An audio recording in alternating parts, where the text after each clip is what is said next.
Hi guys, இன்றைக்கி நம்ம என்ன பார்க்க வரோம் பார்த்தீங்கன்னா ராஸ்பெரி பிஸ்தாச்சோ ஆண்ட்ரமெட்.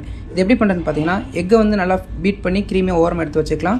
அது கூட வந்து ஐசிங் சுகர், பிஸ்தாச்சோ பவுடர் வந்து ஆட் பண்ணி ஜெல் கலர் மிக்ஸ் பண்ணி ஓரமாக எடுத்து வச்சுக்கலாம். அது கூட வந்து எக் ஒயிட்டு கேஸ்டர்ட் சுகர் போட்டு மெரின் நல்லா ஊட்டி அதை வந்து அந்த பேட்டர் கூட எடுத்து ஃபோல்ட் பண்ணதுக்கப்புறம் கடைசியாக பட்டர் ஆட் பண்ணி மிக்ஸ் பண்ணி பேக்கிங் ட்ரேயில் போட்டு 180 10 to 12 மினிட்ஸ் பேக் பண்ணி இறக்கிட்டு ஜெல்லி வந்து ராஸ்பெரி பியூரி, சுகரு, ஜெலட்டின் போட்டு நல்லா பாயில் பண்ணி செட் பண்ணிக்கலாம். அதுக்கப்புறம் மாஸ்காபன் சீஸு, மில்க் மேடு இதை போட்டு நல்லா மிக்ஸ் பண்ணிவிட்டு அது கூட வந்து க்ரீம் ஆட் பண்ணிவிட்டு மெல்டட் ஜெலட்டின் ஆட் பண்ணிவிட்டு நல்லா ஃபோல்ட் பண்ணிங்கன்னா நல்லா ஸ்மூத்தாக க்ரீமியாக ஆகிடும். அதுக்கப்புறம் அதை வந்து மோல்டில் போட்டு செட் பண்ணிவிட்டு உள்ள இன்செட் வந்து ராஸ்பெரி ஜெல்லி, பிஸ்தாச்சோ ஸ்பஞ்சு போட்டு செட் பண்ணி நல்லா டீப்பில் வந்து 1 day செட் பண்ணி எடுத்துகிட்டு அதுக்கப்புறம் வந்து பார்த்திங்கன்னா கொக்கோ பாட்டில் வந்து டிப் பண்ணி எடுத்து மேலே வந்து நீங்கள் கார்னிஷ் வந்து உங்களுடைய பிளேட்டிங் பண்ணிவிட்டு நீங்கள் யூஸ் பண்ணிக்கலாம். One of the super dessert நீங்கள் ட்ரை பண்ணி பாருங்கள்.